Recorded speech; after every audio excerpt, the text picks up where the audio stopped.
All right, so I guess they're gonna invent some more sliders for us. Here we go. The Stanley Parable, Part 3. Thanks for being here. Thanks for checking out the video. This is the story. We're gonna skip the prologue. And all right. Not right. That's not even right. That's not 920. All right. I did see that there's an achievement to knock All on of his this co-workers door were gone. 5 times. What could it mean? Stanley decided to go to the meeting. Oh, please. Are you really just doing this for the achievement? Click a door 5 times. Is that all that you think an achievement is worth? No. I can't just give these merits away for such little effort. A measly 5 clicks. Now suppose you were to click the door 20 times. I would say that's the kind of effort that warrants recognition.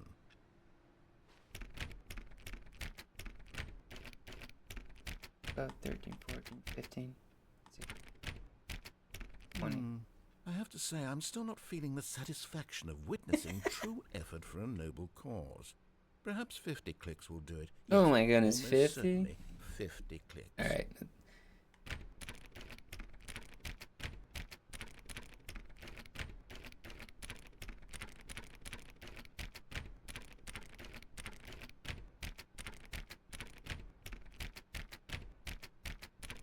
Okay, 44, 45, 46, 47, 48, 49, 50. No, I'm Oh my still goodness. not feeling it.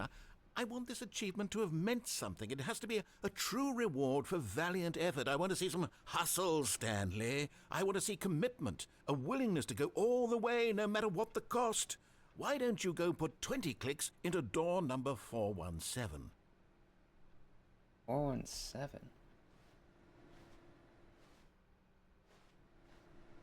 I don't know what door 417 is. Down.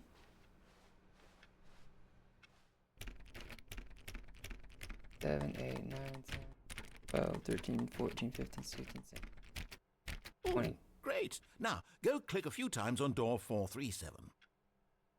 437.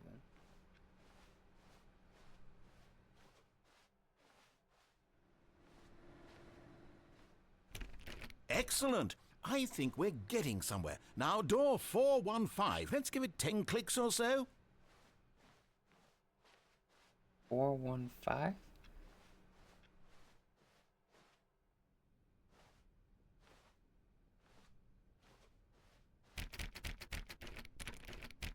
Now, back to door number 437.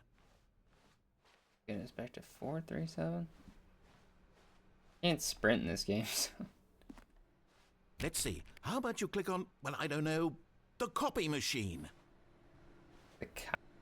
Oh, all right, there we go. Back to room 417. I'm really feeling it now. I think we're getting somewhere. 417? Okay, now go climb on employee 419's desk. I can't jump. Yes! This is great! You're putting it all on the line, Stanley. I like that. All right, let's keep it up. Go give me a few clicks on door 416. 416?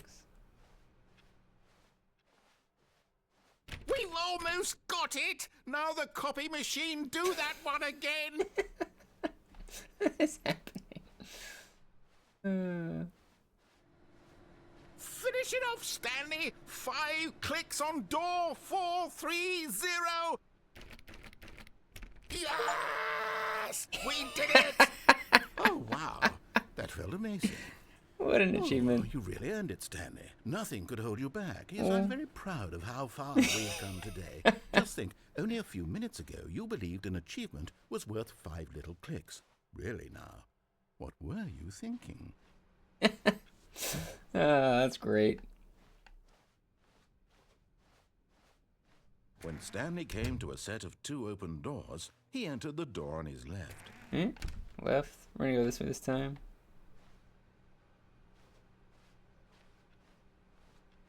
The meeting room, I think.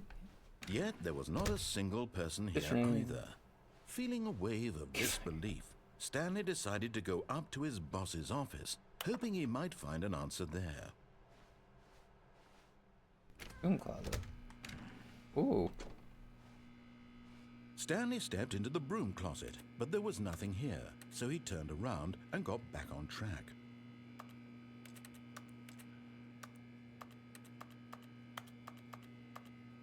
There was nothing here.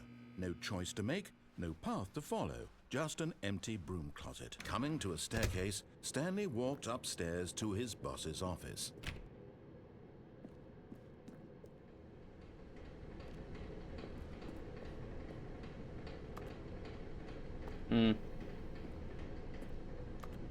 Don't like this. But Stanley just couldn't do it. He considered the possibility of facing his boss. Admitting he had left his post during work hours, he might be fired for that. And in such a competitive economy, why had he taken that risk? All because he believed everyone had vanished? His boss would think he was crazy. And then something occurred to Stanley. Maybe, he thought to himself, maybe I am crazy. All of my co-workers blinking mysteriously out of existence in a single moment for no reason at all? None of it made any logical sense. And as Stanley pondered this, he began to make other strange observations. For example, why couldn't he see his feet when he looked down? Why did doors close automatically behind him wherever he went? And for that matter, these rooms were starting to look pretty familiar. Were they simply repeating? No, Stanley said to himself, this is all too strange. This can't be real. And at last, he came to the conclusion that had been on the tip of his tongue. He just hadn't found the words for it. I'm dreaming, he yelled. This is all a dream. Oh, what a relief Stanley felt to have finally found an answer, an explanation. His co-workers weren't actually gone. He wasn't going to lose his job. He wasn't crazy after all. And he thought to himself, I suppose I'll wake up soon. I'll have to go back to my boring real-life job pushing buttons. I may as well enjoy this while I'm still lucid. So, he imagined himself flying and began to gently float above the ground. Oh my goodness. Then he imagined himself soaring through space on a magical starfield, and it too appeared. It was so much fun, and Stanley marveled that he had still not woken up.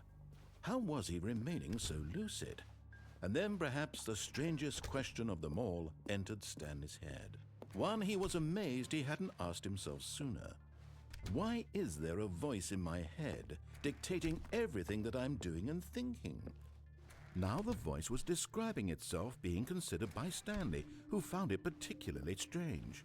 I'm dreaming about a voice describing me, thinking about how it's describing my thoughts, he thought. And while he thought it all very odd and wondered if this voice spoke to all people in their dreams, the truth was that, of course, this was not a dream. How could it be? Was Stanley simply deceiving himself, believing that if he's asleep, he doesn't have to take responsibility for himself? Stanley is as awake right now as he's ever been in his life. Now, hearing the voice speak these words was quite a shock to Stanley. After all, he knew for certain, beyond a doubt, that this was in fact a dream. Did the voice not see him float and make the magical stars just a moment ago? How else would the voice explain all that? This voice was a part of himself too. Surely, if he could just... He would prove it. He would prove that he was in control, that this was a dream. So he closed his eyes gently, and he invited himself to wake up. He felt the cool weight of the blanket on his skin, the press of the mattress on his back, the fresh air of a world outside this one. Let me wake up, he thought to himself. I'm through with this dream. I wish it to be over. Let me go back to my job. Let me continue pushing the buttons. Please, it's all I want. I want my apartment and my wife and my job. All I want is my life exactly the way it's always been. My life is normal. I am normal. Everything will be fine. I am okay.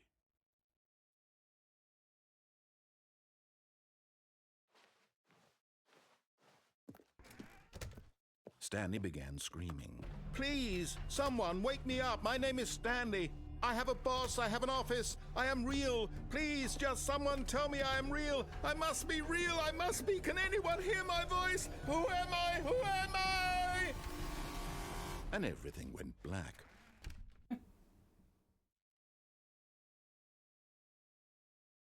This is the story of a woman named Mariella.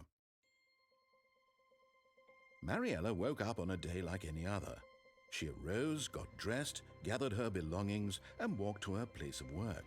But on this particular day, her walk was interrupted by the body of a man who had stumbled through town talking and screaming to himself, and then collapsed dead on the sidewalk. And although she would soon turn to go call for an ambulance, for just a few brief moments she considered the strange man. He was obviously crazy, this much she knew. Everyone knows what crazy people look like. And in that moment, she thought to herself how lucky she was to be normal. I am sane. I am in control of my mind. I know what is real and what isn't.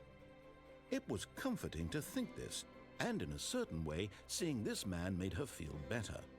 But then she remembered the meeting she had scheduled for that day, the very important people whose impressions of her would affect her career, and by extension, the rest of her life. She had no time for this, so it was only a moment that she stood there, staring down at the body. And then she turned and ran.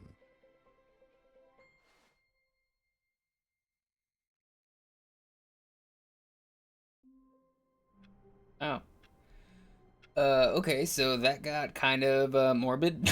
Oh, that went from super hilarious and funny with Door 430 to I think Stanley died. Guys, I don't really know what to do with that. But we'll try again. We'll go again next time. Thanks for being here. Thanks for watching. Be on the lookout for our next episode of the Stanley Parable, and we'll see what he does next. Catch you on the next one.